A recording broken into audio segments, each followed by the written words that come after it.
ចាសូមគោរពជម្រាបសួរពុកម៉ែបងប្អូននិងប្រិយមិត្តទាំងអស់ជាទីគោរពចាគណៈនេះផងដែរនាងខ្ញុំមានព័ត៌មានថ្មីទៀតថាចាដែលមានចំណងជើងថាសូមប្រុងប្រយ័ត្នបាតុភូតភ្លៀងកូរន្ទះនិងខ្យល់កន្ត្រាក់អាចកើតមានចាប់ពីស្អែកនេះចានៅព្រឹកថ្ងៃទី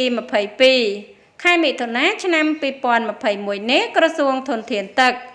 និងឧតុនិយមបានចេញសេចក្តីជូនដំណឹងស្តីពីស្ថានភាពធាតុអាកាសនៅកម្ពុជាចាប់ពីថ្ងៃទី23ដល់ថ្ងៃទី29ខែមិថុនាឆ្នាំ2021ឲ្យបានដឹងថាក្នុងរយៈពេលមួយសប្តាហ៍ខាងមុខ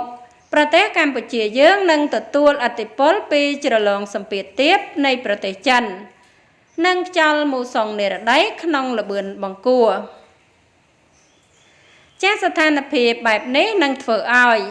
មួយបណ្ដាខេត្តនៅតំបន់វាលទំនាបកណ្ដាលសីតុណ្ហភាពអបបរមាមានពី24ដល់26អង្សាសេសីតុណ្ហភាពអតិបរមាមានពី33ដល់35អង្សាសេនិងអាចមានភ្លៀងធ្លាក់ក្នុងកម្រិតពីតិចទៅមធ្យមទន្ទឹមនោះផ្នែកមួយចំនួននៃបណ្ដាខេត្តភាគខាងក្រោមអាចមានភ្លៀងធ្លាក់ច្រើនចាប់ពីបណ្ដាខេត្តជាប់ជួរភ្នំដងរែកនិងខ្ពង់រាបឦសានសីតុណ្ហភាពអបបរមាមានពី22ដល់24អង្សាសេសីតុណ្ហភាពអតិបរមាមានពី31ដល់33អង្សាសេនិងអាចមានភ្លៀងធ្លាក់ក្នុងកម្រិតពីខ្សោយទៅមធ្យមចា3តំបន់មាត់សមុទ្រសីតុណ្ហភាពអបបរមាមានពី24ដល់26អង្សាសេនិងសីតុណ្ហភាពអតិបរមាមានពី31ដល់33អង្សាសេនិងអាចមានភ្លៀងធ្លាក់ក្នុងកម្រិតពីតិចទៅបង្គួរអាស្រ័យស្ថានភាពអាកាសធាតុដោយបានជម្រាបជូនខាងលើសូមសាធារណជនជ្រាបជាព័ត៌មាន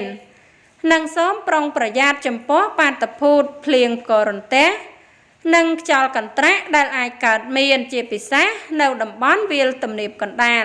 ចាហើយអត្ថបទព័ត៌មានដែលនាងខ្ញុំជម្រាបជូនខាងលើនេះចាគឺមានតែប៉ុណ្ណឹងចាហើយក៏សូមអរគុណដល់ពុកម៉ែបងប្អូននិងប្រិយមិត្តទាំងអស់ចាដែលតែងតែតាមដាននិងគាំទ្រនៅ Channel របស់នាងខ្ញុំជារៀងរហូតមកចាហើយសូមបងប្អូនកុំភ្លេចជួយចុច Subscribe និងរូបកណ្ដឹងម្នាក់មួយផងដើម្បីទទួលបាននូវព័ត៌មានថ្មីៗជាបន្តទៀតចាសូមអរគុណសូមជម្រាបលា